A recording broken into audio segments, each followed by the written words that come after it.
After round 19, the verdict is in, and there's good news and bad news for Fremantle ahead of their important clash with Adelaide this weekend. Hello everyone and welcome to our weekly look at the match review panel's findings. Joining me is MRP Chairman Mark Fraser. And Mark, the good news for Ross Lyon's men is that Matthew Pavlich is free to play the Crows. He can accept a reprimand for striking Mitch Brown on Saturday. You assess this as reckless, low impact and high contact. A 1 week sanction, but he can bring that down with an early guilty plea. Yes, with this one we looked at where he was in the play, what had happened. So you see him initially being held onto by Brown, so he can't get to the contest. Then he swings the arm back, and we thought that was a reckless act. We didn't believe it was sort of behind the play at all. We thought that doing that he was more involved in the play and just trying to get back to the forward line for the next act of play. So we thought that was a reckless strike. So just to reiterate here, the rule change before this season was that any behind play incidents have to be classed as intentional, but as you said just there, you didn't think this was behind play? No, we didn't think this was a behind the play incident as such. We thought that he'd thrown the arm back going for that next act of play, so we didn't think it was behind the play. The bad news for Fremantle then was at the other end of the field with defender Luke McFarlane offered a one-match sanction for bumping Jack Darling. The MRP assessed this as negligent, low impact and high contact, and he can't reduce the penalty because of his existing record. Mark, what was the panel's view on this one? Yeah, here you see it was within a step he decides to elects to bump rather than go for the footy, and we thought that that was a negligent act rather than a reckless act. With this, the contact was deemed as low just because he got up, took his kick and the medical came back clear. So we believed it was a negligent, low, forceful frontal contact. You talk about negligent instead of reckless. I mean, he didn't go for the footy. How do you make the distinction between the two? But generally from where they are with the step. So if they're going sort of from a step away, then we'll go for more negligent because that's split second. Whereas, and that's what we thought happened in this case. With other ones where they're going 3 or 4 steps and then trying to bump, that's more of a reckless act. So had he taken a decent run up at him there, he's perhaps in a bit of trouble, but the short distance is the key factor? Yeah, short distance. It's a split second decision then. All right, let's go back to Friday night now, and some good news and bad news for the Hawks as well. Brent Guerra cleared of wrongdoing for his bump on Paul Chapman, but Liam Shields offered 1 week for striking Alan Christensen. Let's start with Guerra, Mark. The MRP said this was incidental contact only and not a bumping action. Yeah, you see Guerra grab the ball and then jump. We thought he was trying to break the tackle with that, so we didn't believe that he was trying to bump Chapman there at all. He was just trying to break through the tackle. Did see a tiny little elbow go up at the end there. That wasn't cause for concern? No, you see him holding the ball, and when holding a ball you'll sort of have the elbow sticking out, and then sort of when he jumped to get through the tackle, it sort of came out after the contact had been made. So no case to answer for Brent Guerra, but Shields' strike on Christensen was seen as reckless, low impact and high contact. He's another whose existing record means he can't reduce the penalty with an early plea.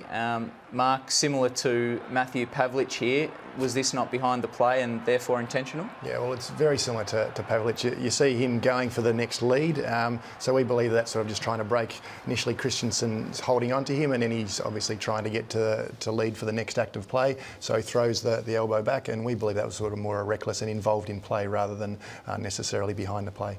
And just the low impact, I take it the medical report didn't come back with anything showing up? Yeah, with both players, with both the Pavlich incident and this one, the medical came back fairly clear.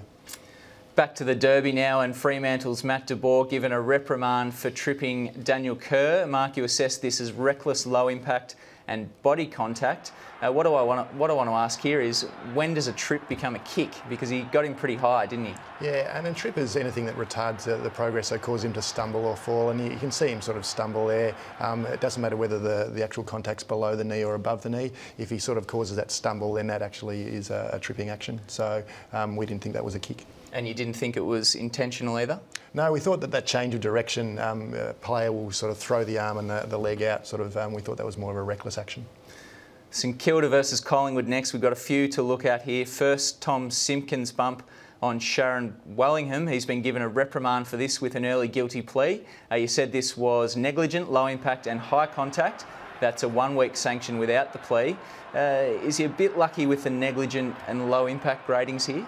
This is similar to the McFarlane one. You see from a longer shot that there's that sort of only one step before he changes his mind and decides to bump rather than go for the football. So we deem that in this one here, you see that there's that one step and then he elects to bump. So therefore that's a negligent act from our perspective. So reasonably heavy contact of the hip onto the head over a player that's going for the ball, but you're satisfied that in that case accidents happen in a way? Oh, not so much that. We did obviously charge him with that. So we believe that was low impact due to the medical that we received from Collingwood and the fact that he sort of got up and then played on after that as well. Okay, and then we have Stephen Milne, who was certainly involved in everything on Saturday night. You've cleared him of this incident involving Darren Jolly. What was the panel's view on this? Here we thought that it was a genuine attempt to go for the football. You see the ball bobbling around and then Milne obviously tries to kick it, but it doesn't, makes a contact with Jolly. We thought that was a genuine attempt. The free kick was paid for kicking in danger and we thought that was the correct result. Even if it was a genuine kicking attempt, was there not any concern there that perhaps the way he went about kicking it was fairly dangerous? Oh yes, and that's why the free kick was paid, but we didn't believe there was anything above that. Okay. And finally, let's have a look at Justin Kosicki now, who's also in the clear for this contact on Ben Reid. Mark, you said this was beyond Justin's control. Yeah, here you see him being held by Brown, so he's unable to get to the contest, and then he's sort of within one step once again braces for that contact. And so we believe with being held like that, it's circumstances outside his control, and then he's just braced for contact. And last of all, to Sunday's match between the Sydney Swans and Carlton at Etihad Stadium. Lewis Roberts-Thompson with no case to answer over this bump on Mark Murphy. Mark, was this one pretty close to the borderline? Yeah, it certainly was. But with the medical received and looking at all the footage that we can see here, we couldn't be satisfied that there was forceful high contact. You see that there's certainly side and body contact, but we didn't think that there was enough forceful high contact to warrant a charge.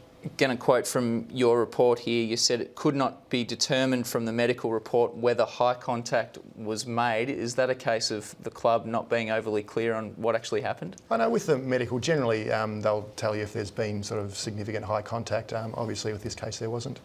So Lewis Roberts-Thompson free to go, and that's all we have for you this week on The Verdict. Of course, players cited have until 11 o'clock Tuesday morning to decide if they want to challenge their charges. A full report on all the incidents can be found on afl.com.au. Thanks for watching, and we'll see you next time.